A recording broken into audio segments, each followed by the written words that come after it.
لقد كان لكم في رسول الله أسوة حسنة إن الحمد لله نحمده ونستعينه ونستغفره ونعوذ بالله من شرور أنفسنا ومن سيئات أعمالنا من يهده الله فلا مضل له ومن يضلل فلا هادي له أشهد أن لا إله إلا الله وحده لا شريك له وأشهد أن محمدًا عبده ورسوله أما بعد إن خير الحديث كتاب الله وخير الهدي هدي محمد صلى الله عليه وسلم وشر الأمور محدثاتها وكل محدثة بدعة وكل بدعة ضلالة وكل ضلالة في النار. أعوذ بالله من الشيطان الرجيم. بسم الله الرحمن الرحيم. يا أيها الذين آمنوا اتقوا الله حق تقاته ولا تموتن إلا وأنتم مسلمون. يا أيها الناس اتقوا ربكم الذي خلقكم من نفس واحدة وخلق منها زوجها وبث منهما رجالا كثيرا ونساء واتقوا الله الذي تساءلون به والأرحام إن الله كان عليكم رقيبا. يا أيها الذين آمنوا اتقوا الله وقولوا قولا سديدا يصلح لكم أعمالكم ويغفر لكم ذنوبكم ومن يطع الله ورسوله فقد فاز فوزا عظيما. أعوذ بالله من الشيطان الرجيم. بسم الله الرحمن الرحيم. قاف والقرآن المجيد بل عجبوا أن جاءهم منذر منهم فقال الكافرون هذا شيء عجيب أئذا متنا وكنا ترابا ذلك رجع بعيد قد علمنا ما تنقص الأرض منهم وعندنا كتاب حفيظ بل كذبوا بالحق لما جاءهم فهم في أمر مريج أفلم ينظروا إلى السماء فوقهم كيف بنيناها وزيناها وما لها من فروج.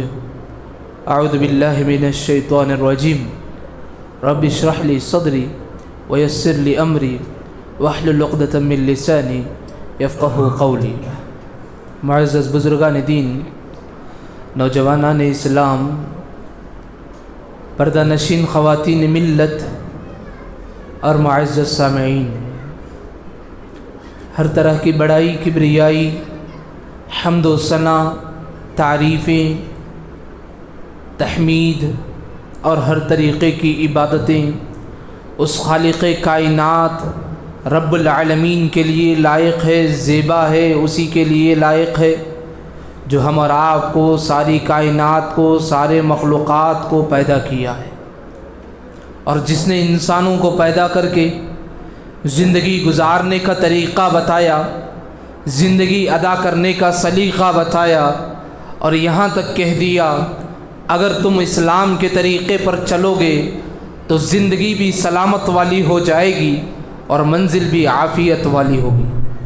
اسلام کو چھوڑ کر کے کوئی اور طریقے پر چلو گے، اللہ رب العالمین نے صاف کہہ دیا اسلام کے علاوہ کوئی اور طریقہ ہمارے پاس مقبول نہیں ہے، ہمارے پاس قابل قبول ہے وہ صرف اور صرف اسلام ہے۔ درود و سلام ہو آخری پیغمبر محمد عربی صلی اللہ علیہ وسلم پر، جنہوں نے اللہ رب العالمین کے پاس سے اسلام کی تعلیمات کو ہمارے حوالے کیا ہے۔ یہ ہماری خوش نصیبی ہے کہ اس بڑھتی آبادیوں کے درمیان ہم رہتے ہوئے اسلامی تعلیمات پر چلنے کی ہماری کوشش ہوتی ہے۔ یہ اللہ رب العالمین کا ہم پر بہت بڑا احسان ہے۔ اللہ ہمیں اس ہدایت سے ساری زندگی منور کر دے، آمین۔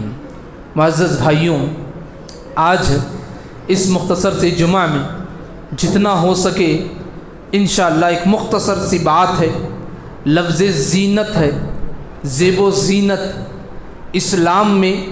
کیا اسلام صرف سیدھا سادہ مذہب ہے جو آبادیوں سے ہٹ کر کے عبادت کرنے کو تعلیم دیتا ہے، یا اسلام انسان آسائش کے ساتھ، زیب و زینت کے ساتھ، خوبصورتی کے ساتھ، اچھے کپڑوں کے ساتھ، اچھے اخلاق کے ساتھ، اچھے کردار کے ساتھ زندگی گزارنے کا سلیقہ دیتا ہے۔ میرے بھائیوں، نصف دہائی کے درمیان اسلام میں جو دعوت کی سرگرمیاں جاری ہے، تقریباً پورے ہندوستان میں اسلام کا جو شبیہ بتایا گیا ہے وہ صرف اور صرف اتنا بتایا گیا ہے کہ اسلام بڑا سیدھا سادہ مذہب ہے۔ یہاں تک کہ نعوذ باللہ بہت سارے لوگ اللہ کے حلال کردہ نعمتوں کو حرام سمجھتے ہیں، نعوذ باللہ۔ اللہ نے ساری چیزیں حلال کر دی ہیں، سوائے چند مختص چیزوں کو اللہ نے جو ہے حرام قرار دیا ہے۔ اسلام میں زیب و زینت کی بہت اہمیت ہے، اسلام میں زیب و زینت کی بڑی اہمیت ہے۔ اسلام میں زیب و زینت کی اہمیت اتنی اجاگر کی گئی کہ اللہ کے نبی محمد الرسول اللہ صلی اللہ علیہ وسلم کے کپڑوں کو لے کر کے، لباس کو لے کر کے، آپ کے اخلاق کو لے کر کے، کنگھی کرنے کے طریقے کو لے کر کے، چپل پہننے کے طریقے کو لے کر کے، بات کرنے کے طریقے کو لے کر کے، لباس کے جس انداز کے ہونے کا، وہ ساری چیزیں احادیث میں موجود ہے۔ جب ہم پڑھتے ہیں تو معلوم یہ بات ہوتی ہے کہ اسلام بڑا اعتدال پسند مزاج ہے۔ اسلام میں زیب و زینت کی بھی اہمیت ہے۔ ایسے نہیں کہ آپ اپنے سماج میں جی رہے ہیں، آپ اپنے سماج میں جی رہے ہیں، بیہودہ کپڑے پہن لیے ہیں یا کپڑے نکال کر کے گھوم رہے ہیں، بنا کپڑوں کے بابا بن کر کے بیٹھ گئے ہیں۔ اسلام میں اس کی کوئی حقیقت نہیں ہے، یاد رکھو۔ کپڑے پہننا ہو یا اسٹائل کرنا ہو، ماڈل زندگی گزارنا ہو، اسلام میں وہ ساری باتیں بتائی ہے، لیکن اسلام نے شروط بتا دیے ہے۔ تم زندگی گزار رہے ہو، حالات کے آنکھوں میں آنکھیں ڈال کر کے زندگی گزار رہے ہو، چند ایسی چیزیں ہیں جس سے بچ کر کے تم زندگی گزارنا ہے۔ وجہ یہ بھی بتائی گئی، تم ان چیزوں کو اپناؤ گے تمہارا انجام برا ہوگا، تم ان چیزوں کو اپناؤ گے تمہارا کردار بدل جائے گا، تم ان چیزوں کو اپناؤ گے جس کی وجہ سے نقصان تمہیں خود ہو جائے گا، یا تم ان چیزوں کو اپناؤ گے تمہارے بھائیوں کو اس کی وجہ سے تکلیف ہوگی۔ یہی دو چار ریزن ہیں۔ انشاءاللہ یہ تو ضمنی باتیں تھیں، انشاءاللہ ساری باتیں ہم کھل کر کے سمجھیں گے۔ سب سے پہلے یہ بات سمجھ لیجئے کہ اسلام میں زیب و زینت، بیوٹی جسے کہتے ہیں انگلش میں، خوبصورتی کو اپنانا، وہ ساروں کی تعلیم اسلام میں دی ہے۔ اللہ نے کہا اے بنی آدم خذوا زینتکم عند کل مسجد، جب اللہ کی عبادت کے لیے مسجد میں آتا ہے زیب و زینت اختیار کیا کرو۔ مفسرین اس زیب و زینت کے تعلق سے کہتے کیا ہے معلوم؟ ابن کثیر اٹھا لیجئے، تفسیر ابن مجاہد اٹھا لیجئے، سارے مفسرین لکھتے ہیں کہ یہاں پر خوبصورتی سے مراد لباس ہے، لباس ہے۔ اور اللہ کے نبی محمد رسول اللہ صلی اللہ علیہ وسلم نے اس آیت کی تفسیر میں یہ بھی کہہ دیا کہ تم لباس کو اپناؤ، ہو سکے تو سفید لباس کو اپناؤ، کیونکہ بہت سیدھا سادہ لباس ہوتا ہے۔ میرے بھائیوں، سفید لباس بھی ایک خوبصورتی کی علامت ہے، سفید لباس بھی ایک خوبصورتی کی علامت ہے، لیکن بات اتنی سمجھ لو کہ اسلام میں صرف غربت، فقیری، عاجزی، انکساری یہ چیزیں نہیں ہیں، اسلام میں وہ باتیں بھی ہیں کہ آپ ایسی زندگی گزارو کہ آپ کی زندگی صرف رب العالمین کی محتاجی میں گزرے۔ دنیا ہم طبقات میں بانٹ لیے ہیں، کوئی امیر ہے، کوئی غریب ہے، کوئی شہنشاہ ہے، کوئی سید ہے، کوئی خاندان ہے، سارے چیزیں۔ قرآن نے صاف کہہ دیا کہ ہم نے سارے انسانوں کو مذکر اور مؤنث، جنس اور لیڈیز، لڑکا اور لڑکی بنایا اور ان کو خاندانوں میں بانٹا۔ کیوں؟ تاکہ ایک دوسرے کو صرف جان سکو۔ ہمارے پاس ان کی اہمیت خاندانوں سے نہیں ہے، ان کی اہمیت صرف ان کے تقوی سے ہے۔ ان اکرمکم عند اللہ اتقاکم، اللہ نے صاف کہہ دیا۔ اللہ حفاظت فرمائے۔ یہ ایسا مذہب ہے، اگر آپ ضرورت مند نہیں ہیں، آپ مانگتے ہیں، مانگ کر کے زندگی گزارتے ہیں، اسلام نے وعید بہت آئی ہے، یاد رکھو۔ اللہ کے نبی محمد رسول اللہ صلی اللہ علیہ وسلم نے کہا جو آدمی ضرورت نہیں ہے اس کے باوجود بھی لوگوں کے سامنے دستے سوال کرتا ہے، بھیک مانگتا پھرتا ہے، ایسے آدمی کے بارے میں اللہ کے نبی نے کہا حشر کے میدان میں اٹھے گا جبکہ اس کا پورا چہرہ داغدار ہوگا، اس کا پورا چہرہ داغدار۔ اتنی قباحت ہے جی اسلام میں مانگنے کی، اتنی قباحت بتائی گئی ہے۔ حشر کے میدان میں وہاں کامیاب ہونا ہی بہت بڑی بات ہے۔ وہاں فرشتے زبان نہیں کھولیں گے. ایسے میں آدمی اٹھایا جا رہا ہے جس کا چہرہ پورا داغدار ہو. اللہ اکبر. نبی کے سامنے کیا چہرہ لے کر جاؤ گے؟ اللہ کے سامنے کیا چہرہ لے کر جاؤ گے؟ آپ کے بیوی بچے خاندان والے سب رہیں گے. میدان محشر میں کیا چہرہ لے کر جاؤ گے؟ یہ ایسا مذہب ہے جو خودداری سکھاتا ہے. یہ ایسا مذہب ہے جس کے بارے میں کہا یا ایھا الناس انتم الفقراء. اے زمین میں پھیلے ہوئے لوگ سب کے سب فقیر ہے، سب کے سب فقیر ہے. بے نیاز ہے تو صرف رب العالمین کی ذات بے نیاز ہے. اس کا یہ مطلب نہیں کہ ہم فقیر ہیں، ہم اپنے کھلیے کو بھی بیکار کر لیں گے، ہم اپنے کپڑوں کو بھی بیکار کر لیں گے، ہم زندگی ایسے گزاریں گے. بکھرے ہوئے بال ہے، بکھری ہوئی حالت ہے، درویشانہ زندگی گزارنا. میرے بھائی اسلام ایسا کبھی نہیں سکھایا ہے. آپ کو معلوم ہونا چاہیے اللہ کے نبی کے دور کے غربت کے واقعات ہم بہت سنتے ہیں. 3 دن ہوتا ہے چولہا نہیں جلتا. کب کی بات ہے؟ مکی زندگی کی بات ہے. آپ کو مدنی زندگی کے حالات پڑھنا چاہیے، اس میں معلوم ہوگا. ام المؤمنین فرماتی ہیں کہ ہمارے گھروں میں راشن کی یہ حالت ہوتی، 1 مہینے کا راشن اللہ کے نبی محفوظ کرتے تھے. اللہ مدنی زندگی میں حالات استوار ہو چکے تھے.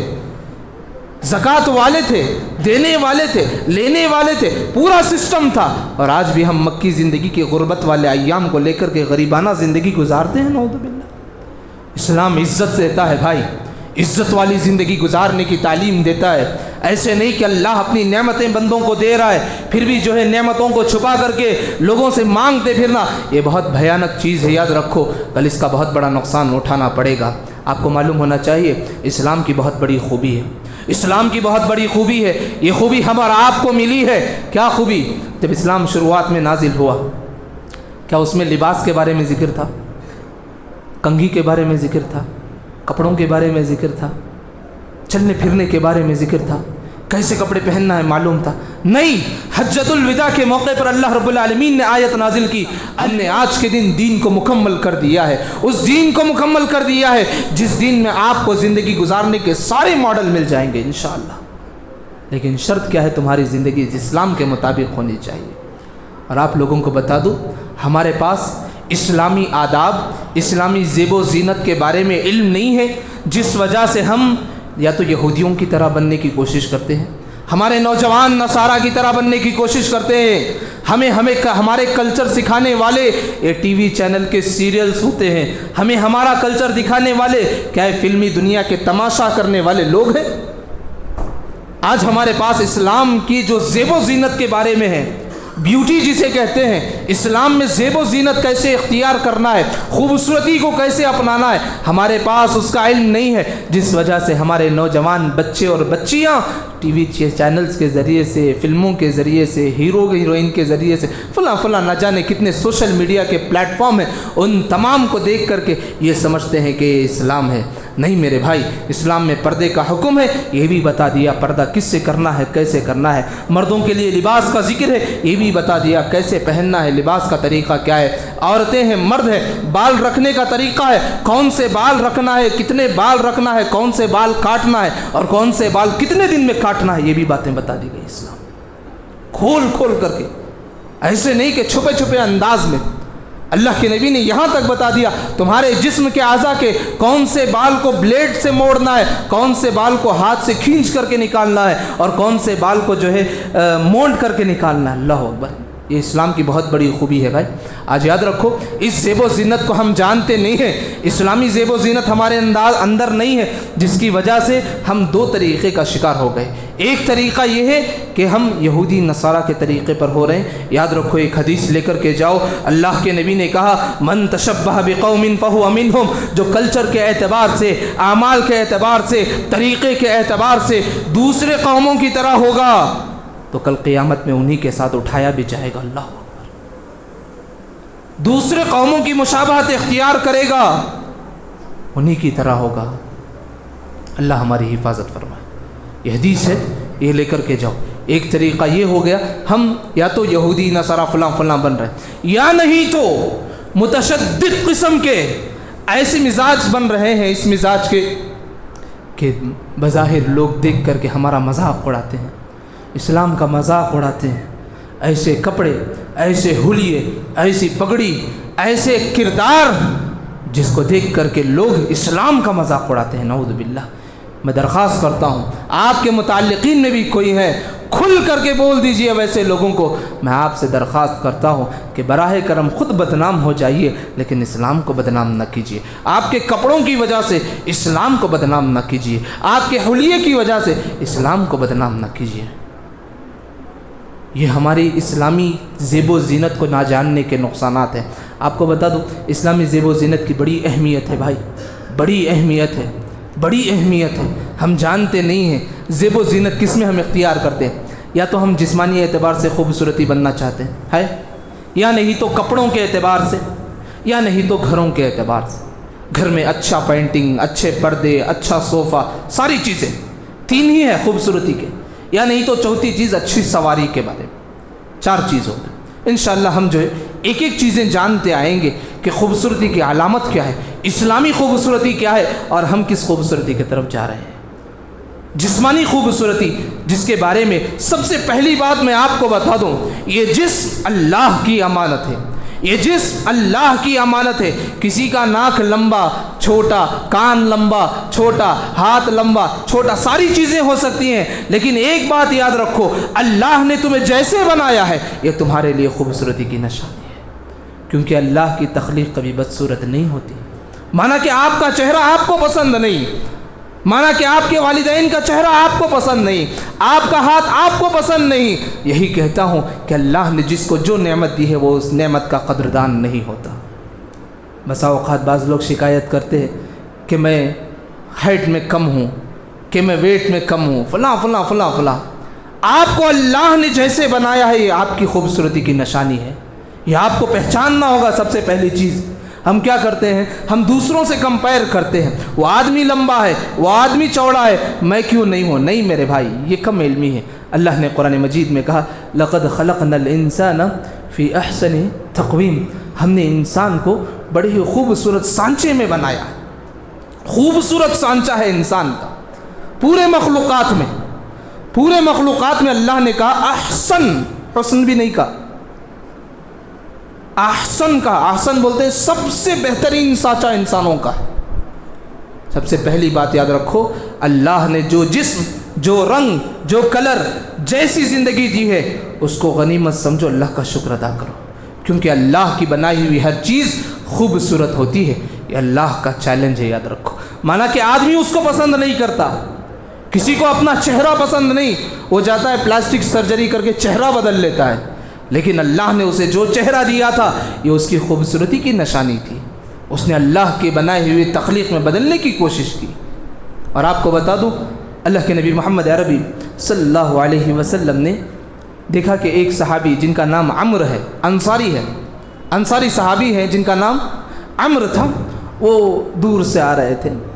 اللہ کے نبی نے دیکھا کہ ان کا جو ایزار ہے پورا زمین میں لٹکا ہوا تھا، زمین میں لٹکا۔ اللہ کے نبی نے کہا، اے اللہ کے بندے ازار کو اوپر کرو۔ آپ کو پتہ معلوم ہونا چاہیے اس صحابی رسول نے کیا کہا کہ ازار لٹکانا ہے، تکبر وکبر کچھ نہیں۔ عمر نے کہا اللہ کے نبی میری پنڈلیاں بہت باریک باریک ہیں، پنڈلی جو گھٹنوں سے نیچے کا جو حصہ ہوتا ہے اسے بولتے ہیں پنڈلی۔ اللہ کے نبی کی صلی اللہ علیہ وسلم سے کہتا ہے یا رسول اللہ میری پنڈلیاں باریک ہے اسی لیے میں چھپا رہا ہوں۔ اللہ کے نبی آگے بڑھتے ہیں، اس کا پیجامہ اوپر کرتے ہیں اور کہتے ہیں اللہ اکبر۔ اللہ کے نبی نے کہا ان اللہ خلق علی شیء حسنا، کہ اللہ نے ہر چیز کو خوبصورت بنایا، ہر چیز کو خوبصورت۔ ایک ہو گیا، ایک اور صحابی کو دیکھا اللہ کے نبی نے جو دور سے آ رہے تھے، بدوی تھے، دور سے آ رہے تھے، دیکھا اللہ کے نبی محمد رسول اللہ صلی اللہ علیہ وسلم نے، وہ بھی جو ہے اپنے ازار کو زمین میں لٹکا کر کے چل رہے تھے۔ اللہ کے نبی آگے بڑھے، پوچھے کہ اپنے ازار کو اوپر کرو۔ اس نے کہا کہ میرا پیر سامنے کے بجائے پیچھے گھما ہوا ہے، اور جب میں چلتا ہوں تو سیدھے پیر کا گھٹنا دائیں پیر کو لگتا ہے، دائیں پیر کا گھٹنا۔ تو سوچو وہ آدمی کیسے چلنے والا ہوگا، حدیث کے الفاظ ہیں۔ اللہ کے نبی نے اس آدمی سے بھی کہا کہ اللہ کی ہر بنائی ہوئی چیز بہت خوبصورت ہوتی ہے، بہت خوبصورت ہوتی ہے۔ پھر اللہ کے نبی نے اس کے جو ہے پیر کے جو ہے ایزار کو جو ہے بلند کیا، اوپر کی جانب کیا اور 4 انگلیاں رکھ کر کے بتائے، نیچے سے ٹخنوں تک بتائے کہ یہ احزار کی اصل جگہ ہے۔ میرے بھائی سوچو وہ آدمی کس قدر طریقے کا ہوگا جو چلتا ہو تو یہ پیر کا گھٹنا وہ پیر میں، وہ پیر کا گھٹنا یہ پیر میں لگتا ہو۔ اللہ کے نبی اس آدمی سے بھی کہہ رہے کہ اللہ کی بنائی ہوئی تخلیق خوبصورت ہوتی ہے۔ اللہ اکبر! اللہ نے کتنی نعمتیں ہمیں دی ہیں، بال، آنکھ، ناک، جیب، زبان، ہاتھ، اللہ اکبر! جسم کے اعضاء گنتے رہ جائیں گے ہم۔ یہ سب ہماری خوبصورتی کی نشانی۔ سب سے پہلی چیز یہ یاد رکھ لو، اللہ نے ہمیں جیسے بنایا ہے یہ بہت خوبصورت بنایا ہے۔ اس خوبصورت کی اہمیت ہمیں سمجھنا چاہیے۔ جس آدمی اس خوبصورت کی اہمیت نہیں سمجھتا وہ آدمی اپنے جسم پر نقش و نگار کرنے لگتا ہے۔ جیسے ٹیٹو ہے، آج کل ٹیٹو نہیں، ہمارے مسلم بچے پین سے کر لیتے، مارکر سے کر لیتے، نہیں، غلط ہے سب۔ اللہ نے جیسے بنایا یہ آپ کے لیے خوبصورتی کی نشانی ہے۔ ایک اور بات آپ کو بتا دوں کہ اسلام سادگی پسند ہے، یہ بھی ایمان کا حصہ ہے، لیکن اسلام میں پہننے اوڑھنے کے تعلق سے اجازت دی ہے، لیکن روکا کہاں معلوم؟ خود پسندی نہیں ہونی ہے، تکبر نہیں ہونا۔ اچھے کپڑے پہن لیے لوگوں کو حقیر سمجھ رہے، اچھے کپڑے پہن لیے لوگوں کو حقیر سمجھ کر کے ان کے رتبے، مرتبے، عزت، احترام کچھ نہیں، ایسی باتیں جو ان کے لیے دل آزاری ہوتی ہے۔ قریب رضی اللہ عنہ ایک مرتبہ عبداللہ بن عباس رضی اللہ عنہ کا ہاتھ پکڑ کر کے لے کر کے جا رہے تھے۔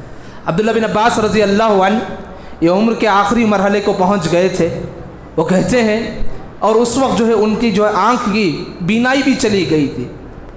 وہ کہتے ہیں قریب رضی اللہ عنہ ہاتھ پکڑ کر کے جا رہے تھے اور عبداللہ بن عباس رضی اللہ عنہ سے کہتے ہیں یہ گلیوں میں ایک مرتبہ گزر رہا تھا اللہ کے نبی کے ساتھ، ایک آدمی کو دیکھا جو بڑے تکبر سے اپنے کپڑوں کو لڑائے جا رہا تھا، خود پسندی میں اپنے کپڑوں کو لٹکائے جا رہا تھا، خود پسند ہو رہا تھا، لوگوں کو حقیر سمجھ رہا تھا۔ اللہ نے اسے زمین میں دھسا دیا اور میں نے نبی کریم صلی اللہ علیہ وسلم سے سنا جو آدمی تکبر کی وجہ سے زمین میں دھسا دیا جاتا ہے قیامت تک دھستے جاتا ہے۔ اللہ اکبر! قیامت تک دھستے جائے گا وہ آدمی۔ لباس، کردار، اخلاق کے اعتبار سے ساری اجازت ہے، لیکن بشرط یہ ہے کہ لوگوں کی دل آزاری نہ کرے میرے بھائی، لوگوں کی دل خراش باتیں نہ کرے، لوگوں سے جو ہے ایسے رویے سے پیش نہ آئے۔ آپ کو بتا دوں اللہ کے نبی نے اتنی بھی ہمیں تعلیم دے دی ہے کہ اللہ کے نبی محمد رسول اللہ صلی اللہ علیہ وسلم نے کہا اللہ رب العالمین کسی بندے پر نعمتیں دیتا ہے، اللہ رب العالمین بھی چاہتا ہے کہ اس بندے میں ان نعمتوں کے اثرات کو دیکھے۔ اللہ نے آپ کو مال، دولت، اچھے کپڑے، کھانا، غذا، ساری چیزیں دی ہیں۔ حدیث سنو اللہ کے نبی محمد رسول اللہ صلی اللہ علیہ وسلم نے کہا ان اللہ اذا انعم علی عبدہ نعمتہ یحب ان یرا اثر نعمتہ ان یبدہ، کہ اللہ رب العالمین جب کسی بندے پر نعمتیں نازل کر دیتا ہے، نعمتیں نازل کر دیتا ہے، دے دیتا ہے، اللہ رب العالمین بھی چاہتا ہے کہ ان نعمتوں کے اثرات انسانی زندگی پر ہو، ان نعمتوں کے اثرات۔ خوشحال زندگی ہے، لوگوں سے ڈرتے ہیں، لوگوں کی نظروں سے ڈرتے ہیں، ڈر کر کے لوگوں کے سامنے غریبانہ مزاج پیش کرتے ہیں، نہیں میرے بھائی، نہیں، یہ اللہ کی نعمتوں کے ساتھ حق تلفی ہوگی، یاد رکھو۔ اللہ نے تمہیں جیسے دیا ہے ویسے رہو، یہ بہت بڑی چیز ہے۔ سادگی ہے، الحمدللہ۔ اللہ نے پیسے دیے، الحمدللہ۔ جیسے اللہ رکھا ہے، رکھنے والی ذات کون ہے بھائی؟ اللہ کی۔ اللہ کے فیصلے سے بڑھ کر کے کیا لوگوں کی نظریں ہیں؟ اللہ کے علم سے بڑھ کر کے کیا لوگوں کی جادوگری ہیں؟ اللہ کی قدرت سے زیادہ کیا لوگوں کی باتیں ہیں؟ ورنہ کیوں ہم اللہ کی نعمتوں کو جھٹلائیں اور ناشکرہ بندے بنے؟ اللہ نے ہمیں جیسے رکھا ہے ویسے رکھیں گے، یہ عزم کرو۔ اللہ نے ہمیں اچھا رکھا ہے، الحمدللہ۔ اللہ نے ہمیں غریبی سے دوچار کیا ہے، پھر بھی الحمدللہ۔ لیکن یہ نہیں کہ اللہ نے ہمیں اچھا رکھا ہے، لوگوں کی نظروں کی وجہ سے، لوگوں سے ڈر کر کے ہم اپنے آپ کو سماج میں ہمیشہ غریب، گرے ہوئے، بچھڑے ہوئے ایسے ہی پیش کریں، مانگتے پھرے، نہیں میرے بھائی، یہ سب غلط ہے، یہ سب غلط ہے۔ بہت سارے لوگوں کو ہم دیکھتے ہیں سماج میں، اچھا ہے ماشاءاللہ، انکم بھی اچھا ہے، فیملی بیک گراؤنڈ بھی اچھا ہے، ساری چیزیں اچھے ہیں، لیکن بس ہم لوگوں کے سامنے کا نہ آ جائے، اس ڈر سے لوگوں کے سامنے صرف غریبی نظر آتے ہیں۔ ایسے بندوں سے بچیے میرے بھائی، مانگنے سے بچیے۔ اسلام نے اس کی قباحت بیان کی ہیں۔ انشاءاللہ اس کے بعد جو ہے اسلام میں ایسی ایسی تعلیمات دی ہیں کہ ہمیں سطر کی حفاظت کرنی ہے، سطر کی حفاظت کرنی ہے۔ عورت کے لیے سطر کیا ہے؟ اس کا پورا جسم ہے سطر، چھپانا چاہیے۔ بعض علماء ہیں جو اجازت دیے ہیں اگر چہرہ دکھاتی ہے تو دکھا سکتی ہے، ورنہ ہاتھ کے ہتھیلیاں بس۔ یہ بال کا حکم کہاں سے آ گیا مجھے نہیں معلوم، یہ کپڑوں کا حکم کہاں سے آ گیا مجھے نہیں معلوم، یہ ہاف آستین کا حکم کہاں سے آ گیا اللہ بہتر جانتا ہے۔ میری جوان بچیاں اور خواتین سے میں درخواست کرتا ہوں کہ اسلام نے پردے کی بھی اہمیت ہے، ورنہ یاد رکھو تم پوری زندگی جو ہے گناہوں سے بچے گی، لیکن صرف بال دکھانے کی وجہ سے جہنم رسید ہو جاؤ گی۔ اللہ حفاظت فرمائے ہماری بچیوں کی۔ بال ہے، انگوٹھی ہے، ساری چیزیں ہیں۔ انشاءاللہ ہم دھیرے دھیرے اگلا جمعہ بھی اس موضوع پر سنیں گے۔ جاتے جاتے ایک آخری ادب، جوتے کا ادب کم سے کم سیکھ کر کے چلے جائیں گے۔ چپل پہننے کا بھی ادب ہے، چپل بھی خوبصورتی کی نشانی ہے، لوگ پہنتے ہیں، ضرورت ہے۔ اللہ کے نبی محمد رسول اللہ صلی اللہ علیہ وسلم نے چوپائے یعنی درندے جسے کہتے ہیں، درندے چیر پھاڑ کر کھانے والے جانور، ایسوں کے لباس پہننے سے منع کیا، ایسوں کے چمڑے سے لباس بنا کر کے پہننے سے منع کیا ہے۔ اگر ہمیں چپل بھی ملتے ہیں ویسے درندے جانوروں کی، چیتے کی شیپ کا، سانپ کے شیپ کا ہم اوائڈ کریں گے، کیونکہ اللہ کے نبی نے منع کیا ہے۔ اور چپل پہننے کے آداب میں اللہ کے نبی نے ہمیں یہ بھی سکھایا کہ تم چپل پہنو تو سیدھے جانب سے پہنو، نکالو تو دائیں جانب سے نکالو۔ یہ ادب ہے، اسلامی ادب ہے۔ ہمارا ادب دونوں پیروں کو ایک ساتھ چھوڑ کر کے جانا ہے، یہ نہیں۔ اسلام کا ادب کیا ہے؟ نکالو تو پہلے جو ہے لیفٹ نکالو، پھر اس کے بعد رائٹ پہنو، تو پہلے رائٹ پہنو پھر اس کے بعد لیفٹ۔ ایک اور ادب اسلام نے سکھائی چپل کے بارے میں۔ کیا ہے چپل کے بارے میں؟ بہت سارے لوگ ہیں ان کا چپل کہیں گم ہو جاتا ہے، ایک چپل پہن کر کے دور دور تک چلتے ہیں، گھومتے ہیں۔ اسلام نے منع کیا ہے ایک چپل پہن کر کے گھومنے سے۔ حدیث ہے، صحیح حدیث ہے، ساری حدیثیں سناتا لیکن وقت نہیں ہے۔ اللہ کے نبی محمد رسول اللہ صلی اللہ علیہ وسلم نے صاف طور پر منع کیا ہے ایک چپل پہننے سے۔ ایک چپل پہن کر کے گھومنا، ایک چپل پہن کر کے فلاں کرنا، یہ ساری چیزیں غلط ہے میرے بھائی۔ اسلام نے ہمیں ساری چیزیں سکھائی ہیں، ہمیں چاہیے کہ ان ساری چیزوں پر عمل کرے۔ ایک اور بات ساتھ میں یہ بھی بتا دوں کہ کھڑے ہو کر کے کوئی جوتا پہنتا ہے، عبداللہ بن عباس رضی اللہ عنہ کی حدیث ہے، وہ بھی منع کیا ہے۔ جوتا بھی پہن رہے ہیں بیٹھ کر کے پہنا کر، صراحت کے ساتھ حدیث ہے کہ اللہ کے نبی نے کھڑے ہو کر کے پہننے سے منع کیا۔ بیٹھو، بیٹھ کر کے آرام سے پہنو، یہ شریعت کی تعلیم ہے۔ یہ اور بات ہے کہ ہم ان تعلیمات کو جانتے نہیں ہیں، اندھا دھن ہم اپنا کام کرتے ہیں جو ہمیں دل چاہتا ہے، اندھا دھن ایسی حرکتیں کرتے ہیں جو ہمیں جو ہے دماغ کام کرتا ہے۔ اللہ سے دعا کرو یا اللہ ایسی حرکتوں سے ہماری حفاظت فرمائے۔ انشاءاللہ یہی موضوع اگلا جمعہ بھی ہم سنیں گے کہ بال کے تعلق سے، حجامتی کے تعلق سے، کپڑوں کے تعلق سے، چہرے کے تعلق سے، دانت کے تعلق سے، اور اسی طریقے سے شیونگ کے تعلق سے، اور اسی طریقے سے کپڑوں کے کس رنگ کا کپڑا ہونا ہے، مردوں کے لیے کون سا رنگ بہترین کپڑا ہے، عورتوں کے لیے رنگوں کا کپڑا کیا ہے، اسلام نے وہ ساری باتیں بتائی ہے۔ ٹوپی کا مسئلہ کیا ہے، پگڑی کا مسئلہ کیا ہے، یہ ساری چیزیں انشاءاللہ اگلے جمعہ پھر سنیں گے اسی موضوع پر۔ لیکن یاد رکھو اسلام بڑا اعتدال مذہب ہے جو زیب و زینت کی بھی اہمیت دیتا ہے۔ اللہ رب العالمین ہمیں کہنے سننے سے زیادہ اسلامی تعلیمات کو جان کر کے اپنی زندگی اسلامی طریقے پر چلانے کی اور چلنے کی توفیق نصیب فرما دے، آمین یا رب العالمین۔ بارک اللہ لنا ولکم فی القرآن العظیم ونفعناکم بالآیات والذکر الحکیم، انہ تعالی جواد کریم ملک بر رؤوف ورب حلیم۔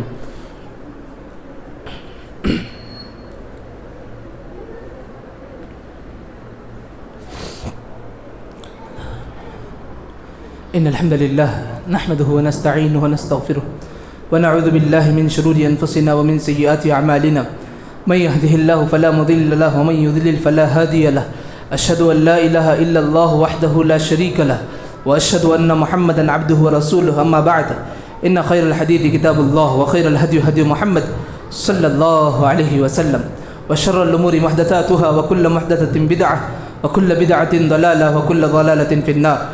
اعوذ باللہ من الشیطان الرجیم، بسم اللہ الرحمن الرحیم، یا ایہا الذین آمنوا اذا نودی للصلاة من یوم الجمعہ فاسعوا الى ذکر اللہ۔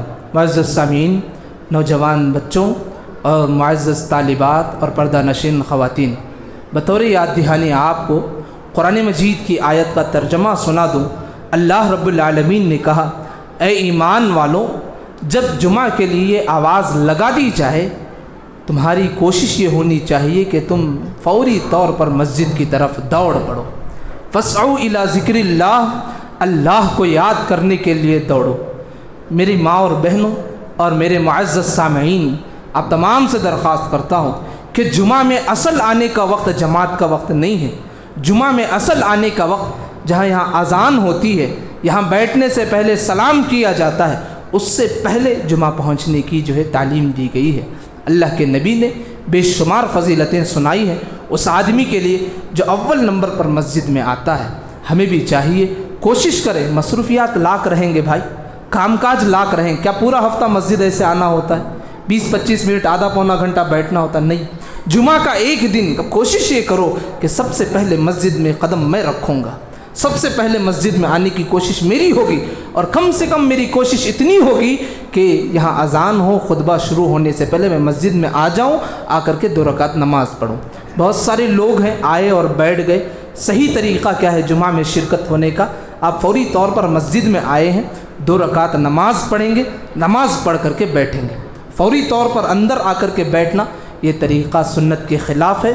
اور کوئی بھی کام جس سے سنت ٹکراتی ہو، کوشش یہ کرو کہ ہماری عادت بھی ہو لیکن اس عادت کو توڑ کر کے ہم سنت کے طریقے پر چلنے کی کوشش کریں گے.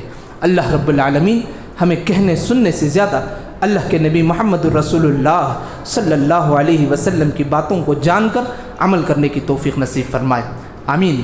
بارک اللہ لنا ولکم فی القرآن العظیم ونفعناکم بالآیات والذکر الحکیم. انہ تعالی جواد کریم ملک بر رؤوف ورب حلیم.